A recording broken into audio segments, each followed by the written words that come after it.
Bernie is always thinking cars. Yes.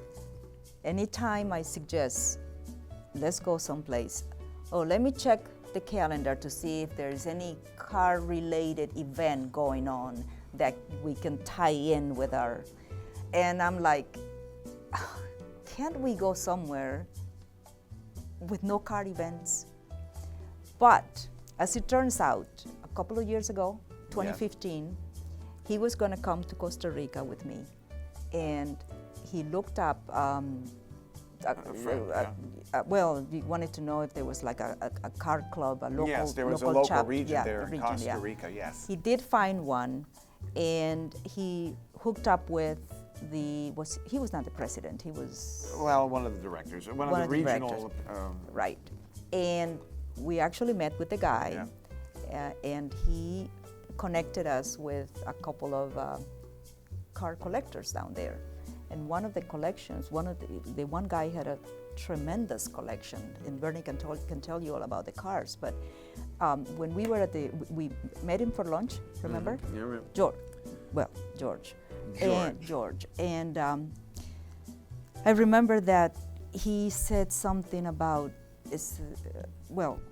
you are national director with this organization, but he was really proud of that, and so I made it a point to remind everybody that it was because he's married to a Costa Rican that he was able to hook up with this guy and you got to meet all these men with this gentleman that had these really nice collections.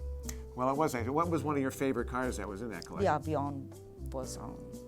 The Avion Boisson? Avion Boisson. The Avion Boisson? Say it again? Avion Boisson. That's excellent. And what was the story? What was the name of the famous silent movies? What was his name? I don't recall offhand. He had the same car. It wasn't his car, but it was the same. Rudolph Valentino. That was the connection with that car. It was the same. Yes, and that car was bought brand new from a coffee plantation owner. And I believe it was about a 1922 or something in that respect. Something 22, like 23. that. It was a very, very nice car. You would never expect to see that. At least I never expected to see it in Costa Rica.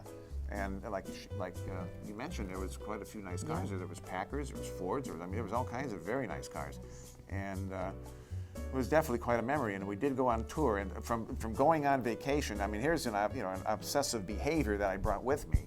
And that's the fact that, you're always thinking about the cars, right? You're always thinking about something. But here we are in Costa Rica, and it's like, I want to look these people up. And then before you know it, one thing after the next took place.